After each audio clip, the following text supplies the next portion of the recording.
14 जून 2026 को परभनी शहर के वसमत रोड स्थित वाटिका होटल यहाँ पर माननीय अंबादास जी दानवे साहब उसी के साथ में काले साहब यहाँ पर आए और इन लोगों ने जिस तरह से आकर विवेक भाऊ नामंदर जो परभनी शहर परभनी और हिंगोली विधान परिषद मतदार संघ 2026 के लिए ये आने वाले 18 जून 2026 को जिनके लिए मतदान होना है और ये तमाम लोग विधान परिषद के लिए अपनी किस्मत आजमा रहे हैं। हकीकत में यहाँ पर इस वक्त माजी आमदार बाबा जानी खान दुर्रानी साहब, आमदार डॉक्टर राहुल पाटिल साहब, उसी के साथ में दानवे साहब, माजी आमदार रेंगे पाटिल साहब जैसी मौजूद शख्सियतें यहाँ पर मौजूद थी।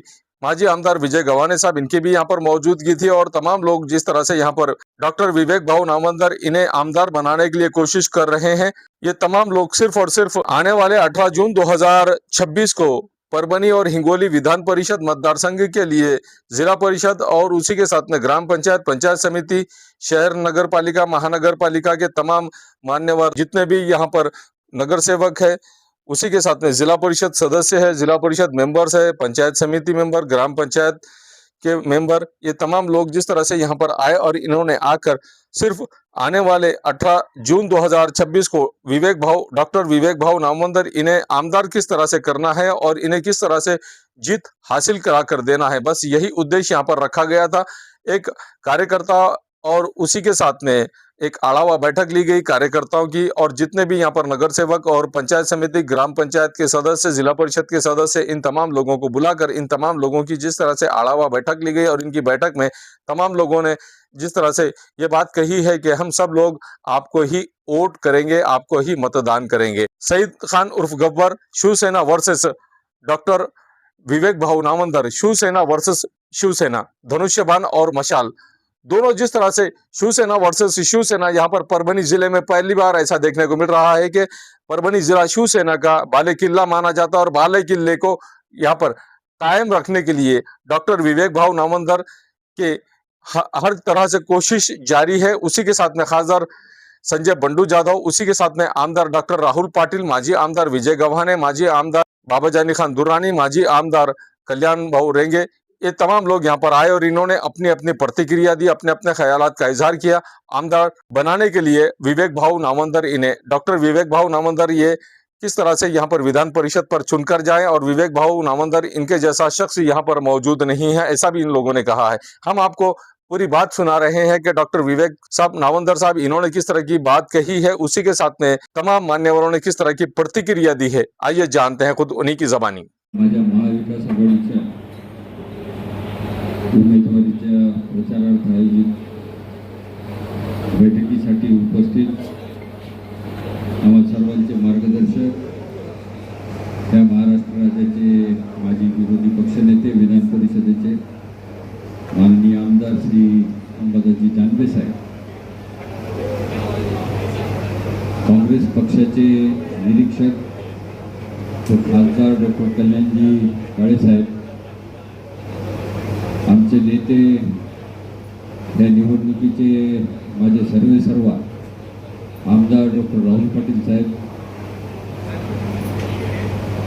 या ठिकाणी उपस्थित काँग्रेस पक्षाचे जिल्हाध्यक्ष, आमचे मार्गदर्शक आदरणीय बाबाजानी दुर्रानी साहेब, राष्ट्रवादी काँग्रेस पक्ष शरदचंद्र पवार गटाचे राज्य उपाध्यक्ष ॲडव्होकेट विजयजी गव्हाणे साहेब, अनुसूचित जाती जमाती काँग्रेसचे राष्ट्रीय अध्यक्ष आमचे मित्र सिद्धार्थी हत्यांबिरे, परभणीचे प्रथम नागरिक सय्यद इक्बालजी, खास या ठिकाणी ह्या कार्यक्रमासाठी उपस्थित राहण्यासाठी सेलूहून आलेले आमचे मार्गदर्शक हेमंतरावजी आडळकर साहेब, कल्याणरावजी रेंगे पाटील, काँग्रेसचे शहर जिल्हाध्यक्ष रविराजदादा देशमुख, हिंगोलीहून आलेले आमचे जिल्हा प्रमुख संदेश भैया देशमुख, परभणीचे जिल्हा प्रमुख विष्णुभाऊ मुरकुटे। कार्यकाळ बघितला तर मागच्या 30 वर्षापासून मी या परभणी शहरामध्ये सातत्याने माझ्या सार्वजनिक जीवनात मी काम करत आहे। या 30 वर्षाच्या काळामध्ये रोज 10 माणसं जोडणे अशा प्रकारचा माझा उपक्रम होता आणि त्याची परिणिती म्हणून आज मी तुम्ही या जिल्ह्यात जरी ही निवडणूक पैशावर चालणारी असली तरी लोकांच्या मनामध्ये किंचितही दुसरा भाव नाही की भाऊच परत निवडून आले पाहिजे ह्या मतदारसंघात. आणि म्हणून हे जे आपण काही कमावलेलं आहे त्याच्या परीक्षेची घडी आता येऊन या ठिकाणी ठेपलेली आहे. अनंत अडचणी असतात, निवडणुका म्हणजे नाराज्या असतात, रुसवे असतात, फुगवे असतात, संघटनेमध्ये काही उणिवा राहतात, कार्यक्रम कंडक्ट करत असताना सुद्धा काही प्रॉब्लेम येऊ शकतात, पण तरीसुद्धा सातत्याने आपण लोक माझ्यावर प्रेम करतात.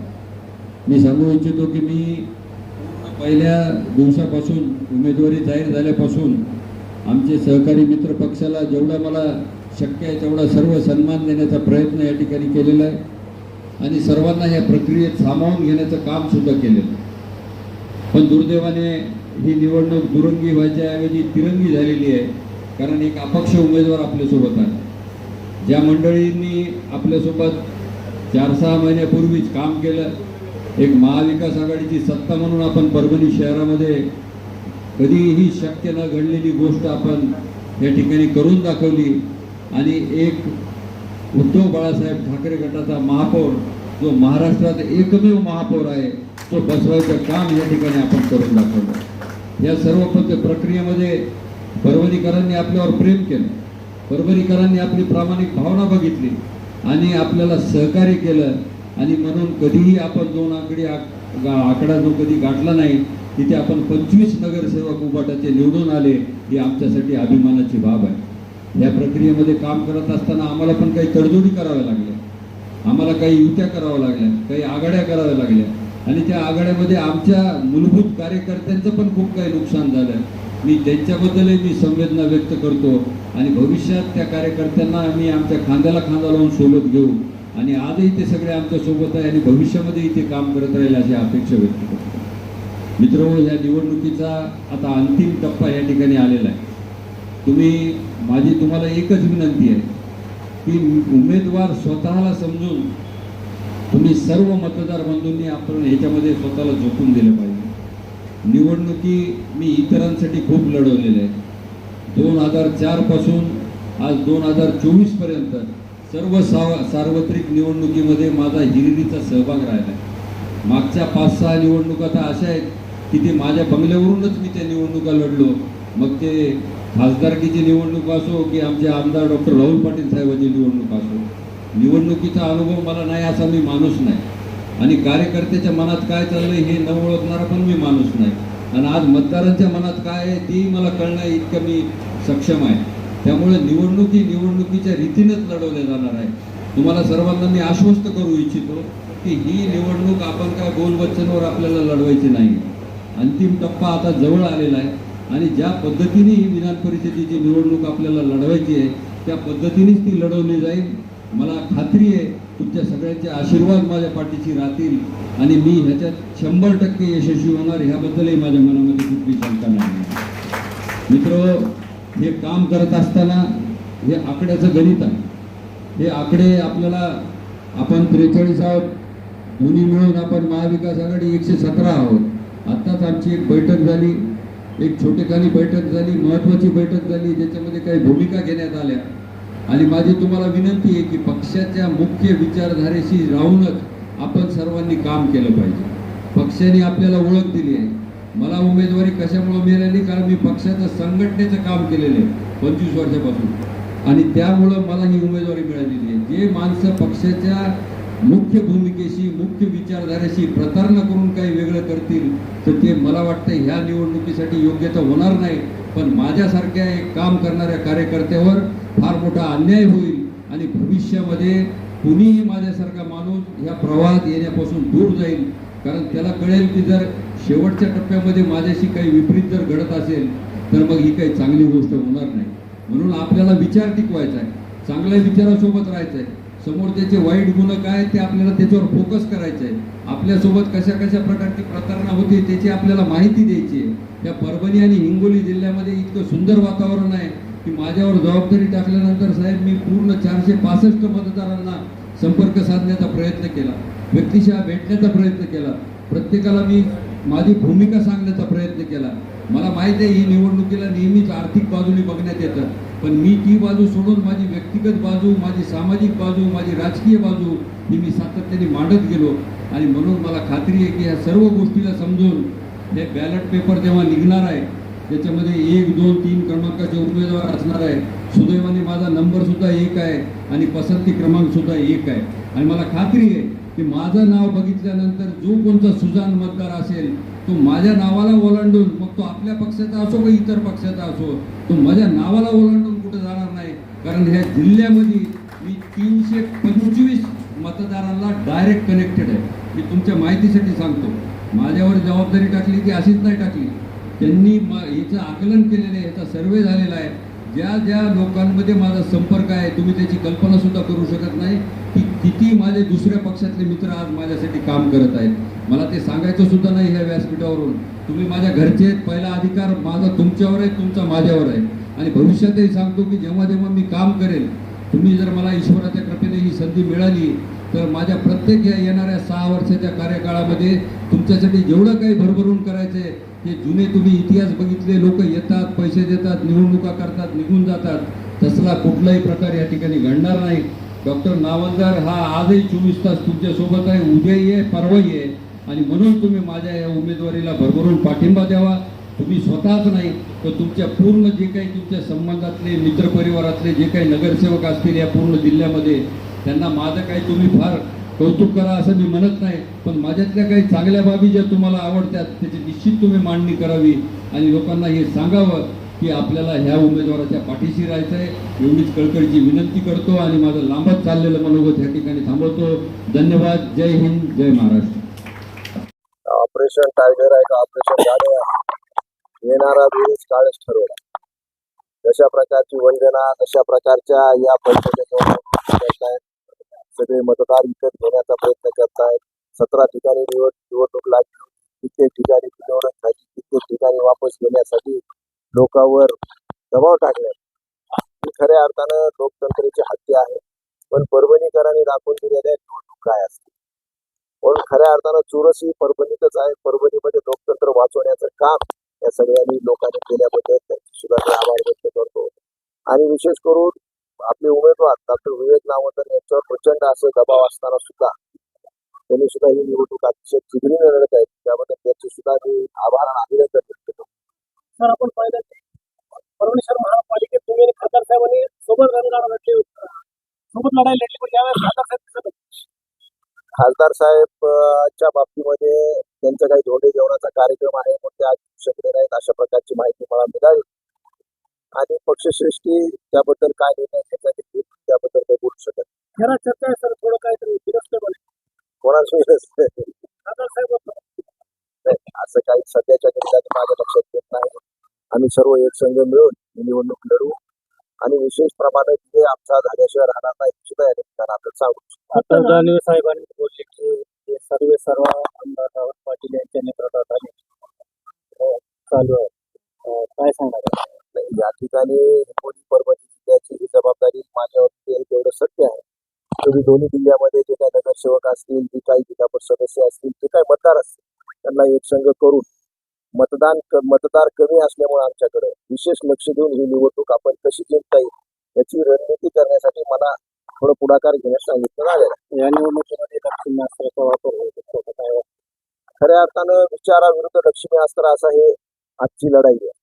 पण आता यामध्ये विचार जिंकतोय का लक्ष्मी अस्त्र जिंकतोय हे तुम्हाला काउंटिंगच्या नंतरच लक्षात येईल. आता कार्यक्रमात लोकांचा भावी खासदार म्हणून उल्लेख केला, कसं पाहताय गोष्टी?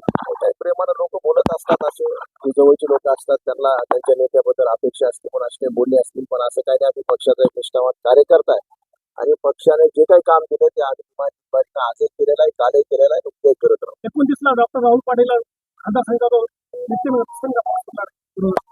अशा प्रकारचे काही तुम्हाला दिसणार नाही. जे काही होईल ते 2029ला होईल. आताच त्याबद्दल मी काही वाचिता करणार.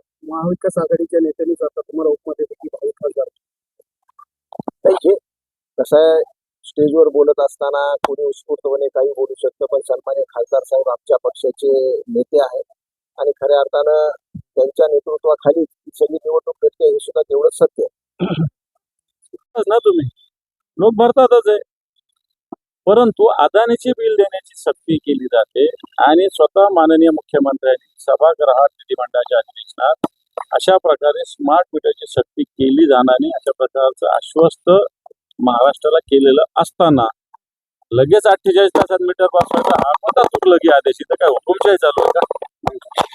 आणि म्हणून मला असं वाटतं या स्मार्ट मीटरच्या सक्तीला आमचा पूर्णपणे विरोध आहे. तर त्या बैठकीमध्ये केवळ 4 खासदार उपस्थित होते, 9 पैकी 4 खासदार. मग आता परत एकदा परभणीचे खासदार त्या सनी जाधव यांची अनुपस्थिती होती. कसं पाहता आजच्या बैठकीला केवळ 4 खासदार आले? 4 आले म्हणजे 5 आले. कोणी काही साहेबांना कळवलं असेल येऊ शकत नाही, काही स्वतःच्या काही अडचणी असेल त्याला काय होतं. पण तो शिस्त सगळ्यांनी पाळली पाहिजे तितकंच करायचं. चालू आहे त्याला आणखी बळ मिळालं आजच्या बैठकीला. असं काही बळ वगैरे काही नाही. दर महिन्याला सगळ्या चॅनलला बातम्या असतात, 2 दिवस बातम्या असतात, पुन्हा 2 दिवसांनी बंद होतात, पुन्हा महिन्याभरात बातम्या येतात. महाविकास ज्या अर्थी 4 खासदार होते त्या अर्थी टायगर बिगर काही होणार नाही हे तुम्हाला सांगतो.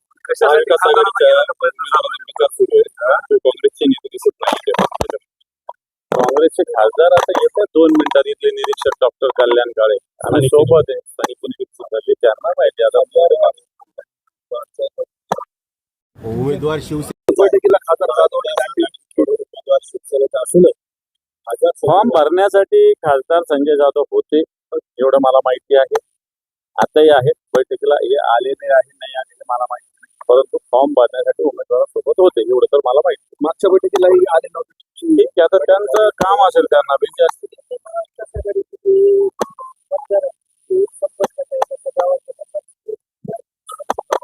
मग आता मी म्हटलं महायुतीचे सगळे संपर्कात आता माझ्या मोबाईल मध्ये सगळ्या फोन आहे, कोण कोण संपर्कात आहे ते सांगितलं कसं व्हायचं.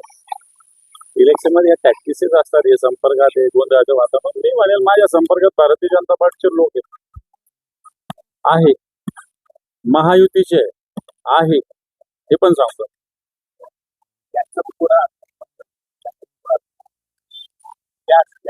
12 वर्षात मोदीने खूप देशात परिवर्तन केलेलं आहे. सगळे अंधभक्त उड्या मारतात, पण साधं गॅसचं सिलेंडर सुद्धा लोकांना मिळत नाही. गॅसचं पण तसंच आहे, गॅस असो का कॅश असो. कॅश सगळी बंगालच्या इलेक्शनला वापरली, तामिळनाडूच्या इलेक्शनला वापरली. ह्या सगळ्या इलेक्शनला ज्या ज्या वेळेस अशा निवडणुका होतात त्यावेळेस कॅशचा तुतडा असतो. मी लीड बँकेच्या अधिकाऱ्यांनी बोललो, 15 दिवस कॅश येऊ शकत नाही असं त्यांनी मला स्पष्ट भाषेत सांगितलेलं आहे. इथं या पद्धतीनं कॅशचा तुतडा या मराठवाड्यात काय महाराष्ट्रात मोठ्या प्रमाणात 200 रुपये किती मध्ये बघ. कधी कधी जशी डिझेलची त्यांचं हे जसं मान्य आहे तसं लोक पॅनिक होऊन साठवणूक करतात, हेही मान्य केलं पाहिजे. त्याचं आपल्याला जेवढं आवश्यक आहे तेवढंच घेतलं पाहिजे. आपल्याला जेवढं आवश्यक आहे तेवढं कधी घेतलं ना तर फार अडचणी येणार असं वाटतं. पण कधी कधी पंतप्रधानानेच भीती निर्माण केली जनतेच्या मनात, त्यामुळे मग लोक पॅनिक होतात. मला 2 लिटरची गरज आहे, मी रोज 2 लिटर भरतो, माझ्या मोटरसायकलमध्ये 5 लिटर भरून टाकतो. त्याच्यामुळे हे होतच आहे. पण ही भीती कोणी निर्माण केली तर पंतप्रधान निर्माण केली. खासदार जाधवांचं तुमचं कधी बोलणं झालं होतं शेवटला? सतत 2 बैठका आहेत तुमच्या, त्याला ते गैरहजर राहते. त्यात ऑपरेशन टायगरचे वापडे चालू आहे. तुम्ही विचारून घेता